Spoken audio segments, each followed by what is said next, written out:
inspired you to start your business? I think in all of the work that I do and in kind of my personal life as well, I'd seen the difference that music making could make. So wanted to do that in Sunderland for more people, I think. What is the hardest challenge you have faced and how did you deal with it? I think when you start, so I started We Make Culture pretty much on my own. So that felt like quite difficult, sort of like having to do everything, having to learn how you do everything from kind of social media to kind of setting up music equipment.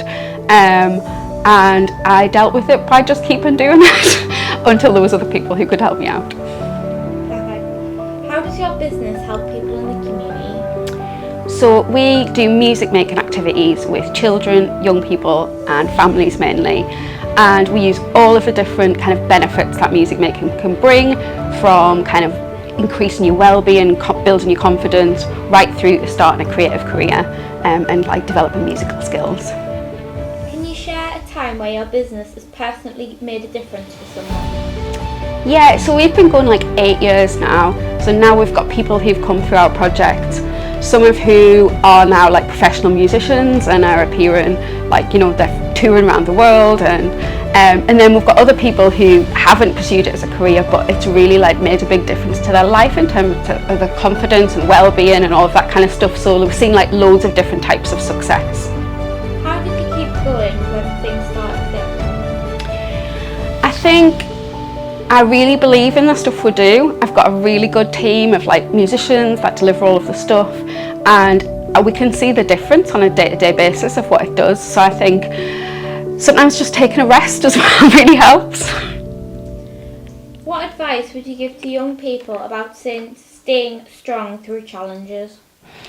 Well, I think resilience is so important. Like, there's a phrase that the only way out is through, and that like you've got to keep going through, even through things you find really tough.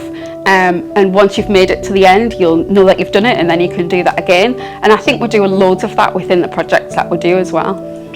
What's your hope for the future of your business and the community? I think I just hope that we can keep doing more stuff, so keep reaching more young people. You know, we're working with 120 teenagers-ish a week now, but there's so much more we could do. We could spread out across the community. What I'd love is if every young person could access music making for free, like close to their house. So we want to do more of that. How did you come up with the idea for your business? I hung around with lots of musicians. I'm not a musician myself, but I could see how much kind of difference that would make. So I think that's why we started it. What part of your business are you the most proudest of?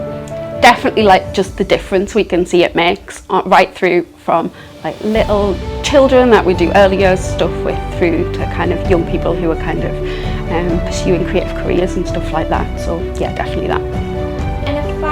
And a final question, what was your biggest challenge in creating your business and how did you overcome it? I think the biggest challenge is just keeping going, especially when you've got a really small team of people doing stuff. So it's kind of like having, I suppose it's back to being resilient and kind of knowing that you've just got to keep going through things. So yeah, just like really sticking with it. My name's Brewis and I run an organisation called We Make Culture, and we deliver music making activities for children, young people and families all over Sunderland.